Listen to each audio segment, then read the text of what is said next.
오늘 말씀은 성탄의 의미라고 하는 제목으로 함께 나누도록 하겠습니다. 예수님은 과연 고향이 어디일까요? 여러분, 예수님은 고향 그러면 어디라고 생각이 들어집니까? 여러분들도 좀 대답하기가 쉬운하지는 않을 겁니다. 태어난 곳, 자란 곳, 그리고 죽으신 곳 각각 다르기 때문이죠. 그러나 장소마다 중요한 의미가 있다는 사실을 성경은 정언하고 있습니다. 오늘은 예수님의 태어나심, 그리고 자라나심, 죽으심의 장소에 나타난 의미들을 묵상하면서 예수님의 성탄의 의미를 깊이 상고하고자 하는 것입니다. 하나님의 은혜와 축복이 이 시간 여러분과 함께 하기를 주의 이름으로 축원합니다. 첫째는 예수님은 생명의 빛을 위해서 베들레헴 마구간에 태어나셨다라고 하는 것입니다. 성경은 예수님의 베들레헴 탄생이 애언에 의한 것임을 명확하게 하고 있습니다. 미가서 5장 2절에 보면 베들레헴 에브라다야 너는 유다 족속 중에 작을지라도 이스라엘을 다스릴 자가 네게서 내게로 나올 것이라. 그의 근본은 상고의 영혼에 있느니라. 이 말씀을 보면 앞으로 태어날 메시아의 탄생지가 베들레헴이 될 것이다 라고 하는 것을 확실하게 명확하게 선포하고 있습니다.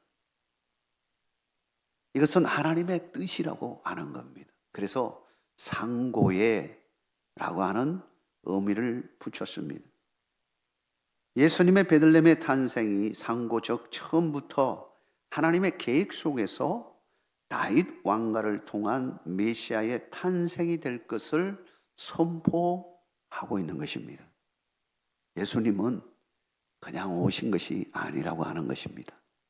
하나님의 구속사의 계획 가운데서 이 땅에 오셨다라고 하는 것을 탄생의 모습을 통해서 보여주고 있는 겁니다.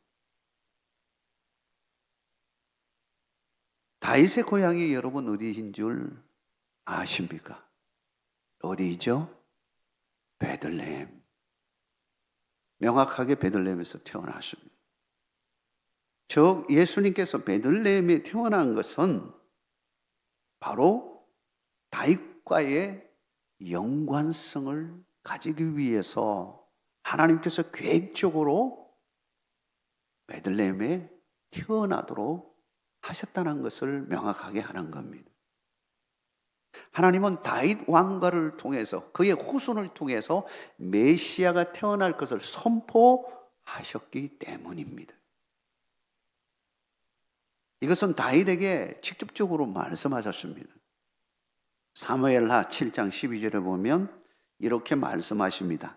네 수완이 차서 네 조상들과 함께 누울 때에 내가 네 몸에서 네 씨를 네 뒤에 세워 그의 나라를 견고하게 하리라. 물론 네 씨 솔로몬이 될 수도 있겠죠. 그러나 궁극적으로는 하나님 나라를 세우는 예수님에 대한 말씀으로 선포하고 있는 겁니다.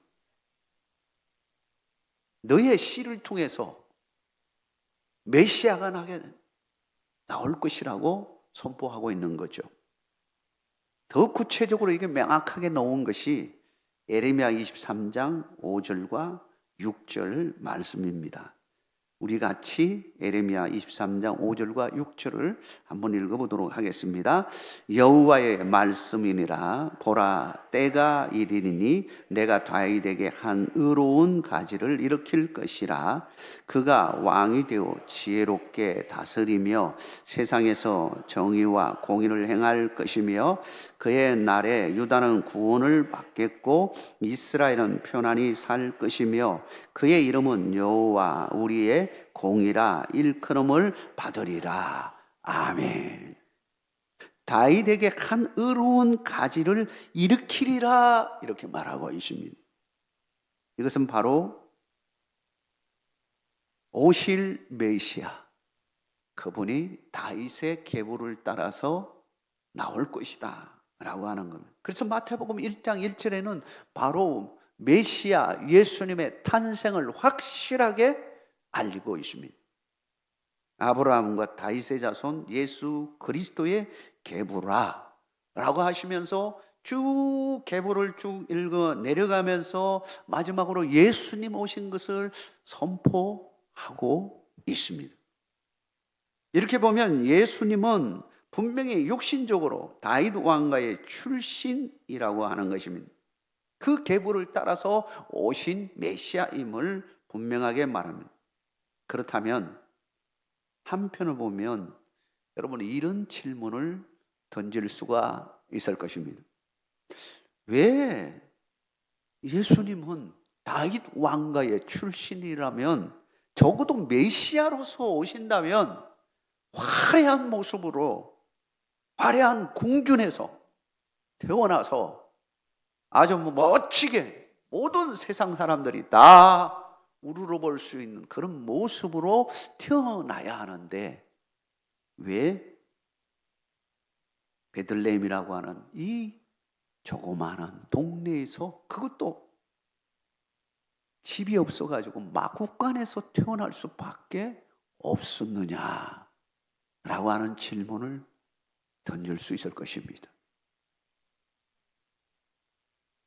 예수님은 육신적으로는 다윗 왕가를 통해서 오셨지만 그분은 세상 나라의 왕으로 오셨다면 충분히 하나님께서는 그렇게 하셨을 것입니다. 그러나 그분은 세상 나라의 왕이 되고자 오신 분이 아니라 하나님 나라의 왕으로서 이 땅에 오셨다라고 하는 것입니다. 그렇기 때문에 그분은 세상의 모든 사람들을 우러러보고 박수치면서 환영할 수 있는 그런 모습으로 온 것이 아니라 낮고 낮은 천한 그 동네에서 태어나셨다. 그러나 그분은 우리의 생명의 빛으로 오셨다 라고 하는 것입니다. 사랑하는 성도 여러분, 예수님은 우리에게 생명의 빛으로 오심을 믿으시기 바랍니다. 요한복음은 특별히 예수님의 오심을 빛으로 설명을 합니다. 그래서 1장부터 참빛 되신 예수님에 대해서 말씀하십니다. 그리고 8장에 가면 8장 12절에서 명확하게 예수님의 정체성에 대해서 이야기합니다. 예수께서 또 말씀하여 이르시되 나는 세상의 빛이니 나를 따르는 자는 어둠에 다니지 아니하고 생명의 빛을 얻으리라. 사랑하는 성도 여러분, 소망의 빛, 생명의 빛 되신 예수님을 만나게 되어지면 우리의 삶에 놀라운 변화가 일어나게 되어집니다. 어두운 자가 밝은 빛 가운데로 나아가게 되어집니다. 여러분의 인생이 어둡다고 생각합니까? 여러분의 마음이 어둡다고 생각합니까? 초출할 정도로 어둠으로 가득 차 있습니까?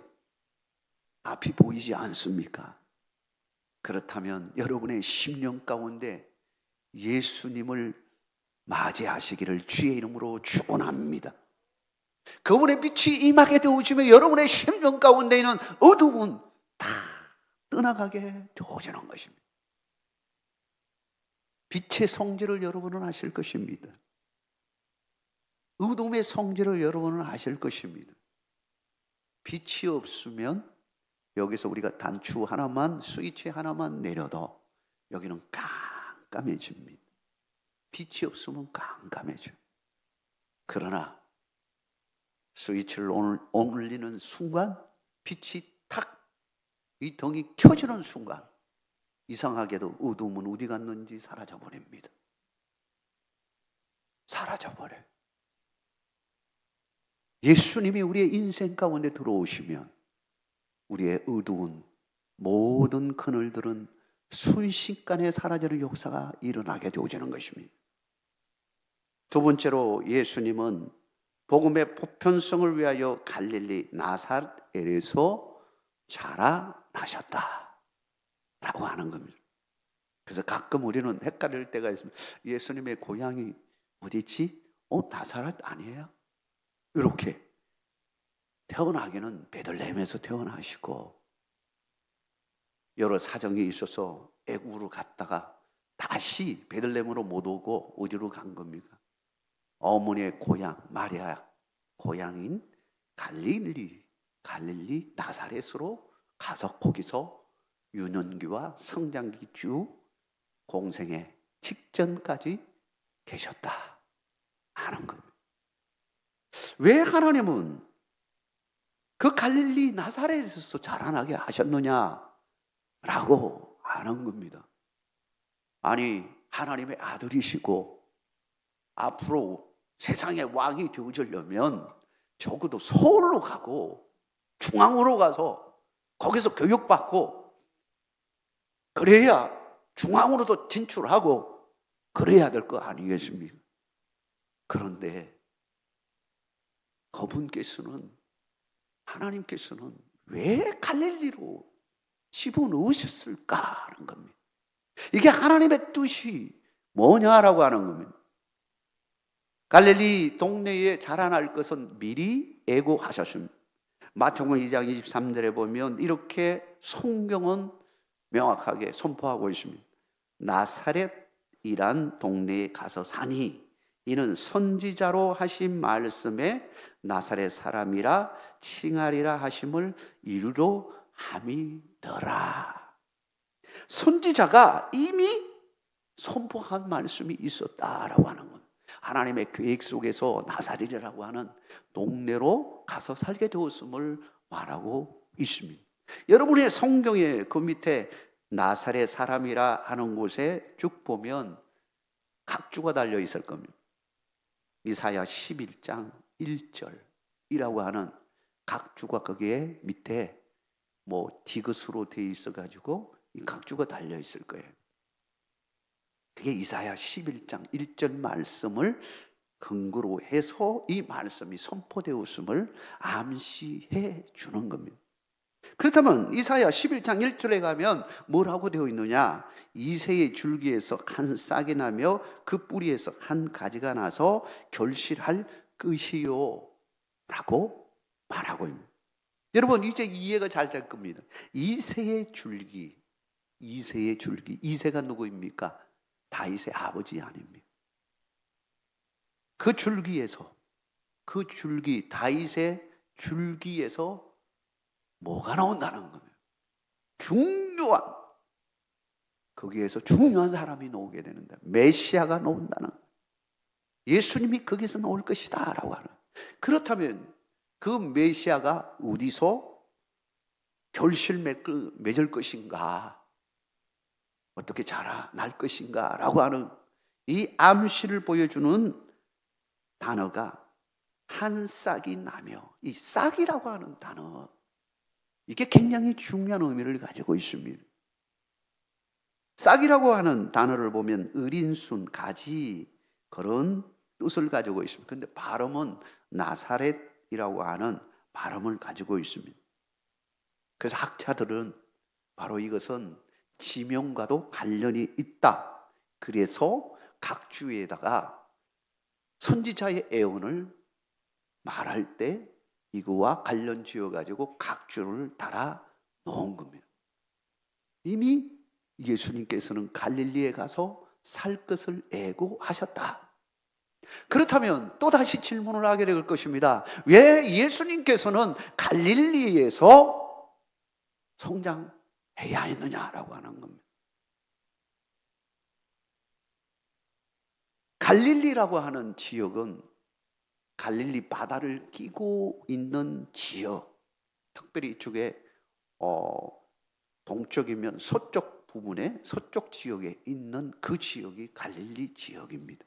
그 갈릴리 지역은 큰, 우리식으로 하면 도처럼 큰 지역이고 그 안에 한 동네를 지칭해서 나사렛이라는 동네가 있었다라고 하는 것. 이 나사렛, 이곳은 어떤 곳이냐? 사실 중앙 예루살렘에서 보면 먼 변방이에요. 그래서 예수님을 비판할 때 뭐라고 해요? 나사렛에서 무엇이 나오겠느냐? 이렇게 이야기할 정도로 아주 변방에 있는 지역이라고 하죠. 멀리 떨어져 있고요. 그리고 그 지역에는 이방인들이 많이 살고 있는 그런 지역이었습니다. 근데 이 지역이 유명해지기 시작했습니다. 뭐 때문에 유명해졌을까요? 예수님 때문에 유명해진 겁니다. 사랑하는 성도 여러분, 우리는 성탄을 맞이하면서 다시 한번 주님의 은혜를 기억해야 합니다. 주님이 아니었으면, 그분이 태어나지 않았으면 우리는 여전히 죄 가운데 살아갈 수밖에 없는 인생이었다라고 하는 것입니다. 예수님을 통하여 우리는 구원받게 되었다라고 하는 겁니다. 그렇다면 다시 우리에게 질문해야 됩니다. 왜 하나님이 나를 선택하시고 구원해 주셨느냐? 나를 사랑하기 때문일 뿐만 아니라 하나님이 사랑하는 그 영혼들을 구원하는 일에 우리를 사용하기 위해서 부르셨다라고 하는 것입니다.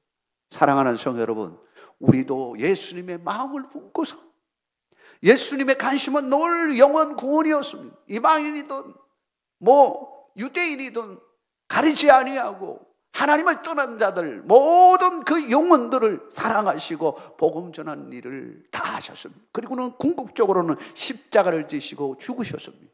우리도 마찬가지로 이제 그분의 마음을 품고서 예수님을 전하는 일, 특별히 이 성탄에 우리가 기쁨으로 함께 할 때 우리만 성탄의 기쁨을 가지는 것이 아니라 이 땅에 많은 어두운 가운데 살아가는 사람들에게 예수님을 증거하는 삶을 살아라 라고 하는 것이 성탄의 깊은 의미라고 하는 것입니다.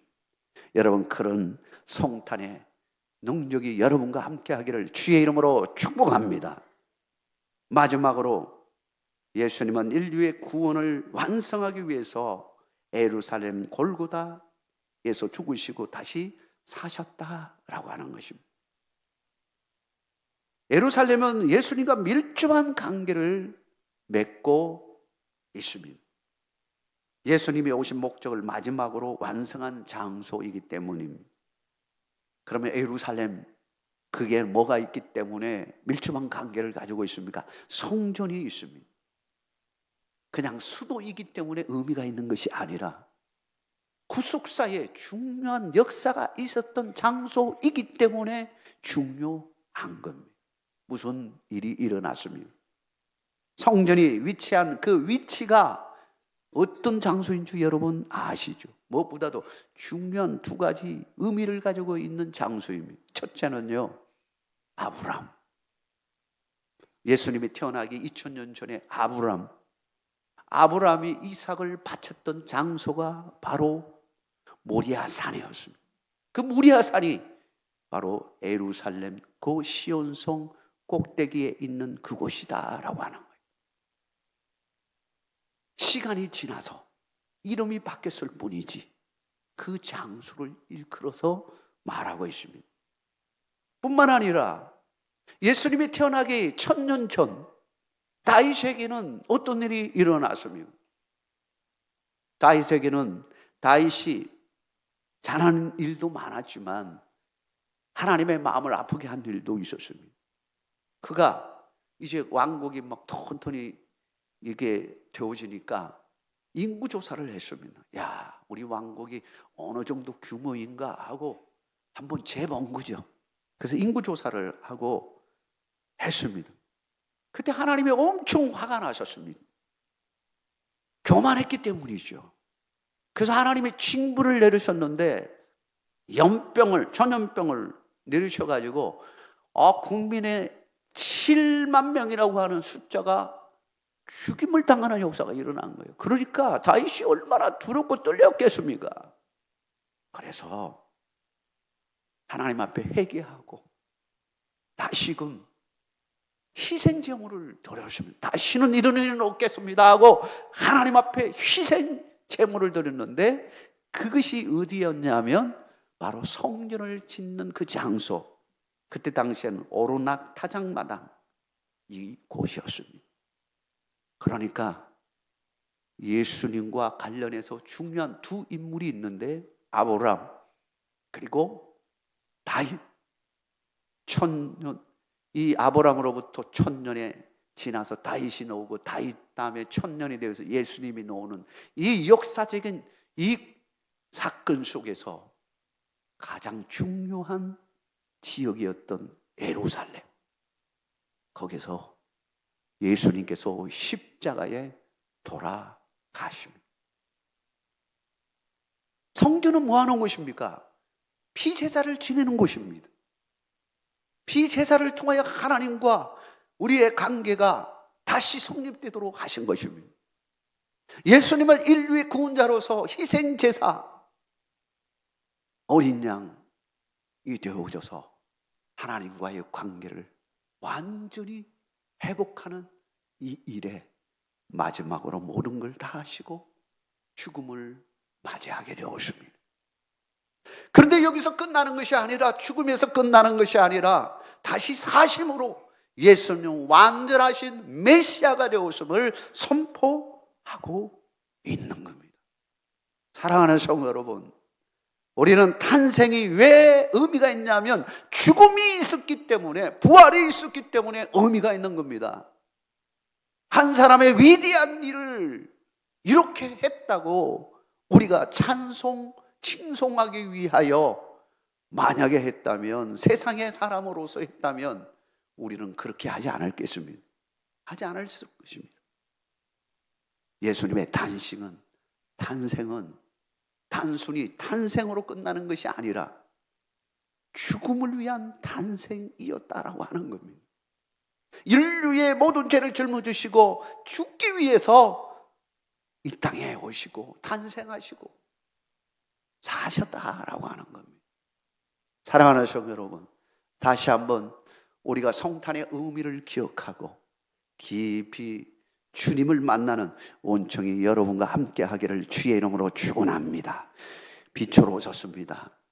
빛 대신 예수님, 그분 바라보시고 빛 가운데 사시는 온 성도들 되시길 주의 이름으로 축원합니다.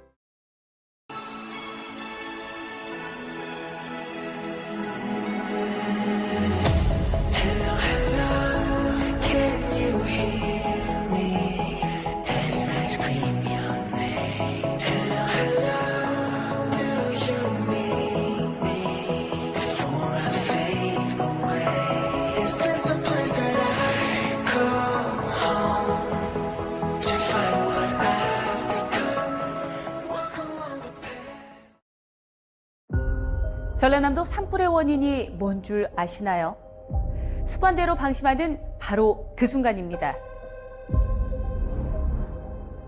불에 타 없어지는 건 영농 부산물이나 쓰레기가 아니라 당신의 양심과 전남의 숲. 하던 대로 태우고 생각 없이 버리는 순간 돌이킬 수 없는 피해를 남깁니다. 작은 행동으로 막을 수 있는 큰 산불. 여러분의 실천이 소중한 생명과 재산을 지키는 길입니다. 모두 함께 산불 예방에 동참해 주세요.